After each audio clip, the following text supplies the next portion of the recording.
Let's look at how to add the three widgets, assignment, history, and documents to an asset template. Here we have a car template. Let's click Add Widget and add those three widgets from the list.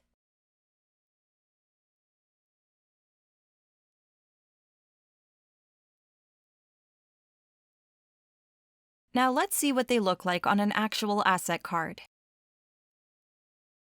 Here in the Assignment widget, we see any locations, persons, or persons groups to which this asset is assigned.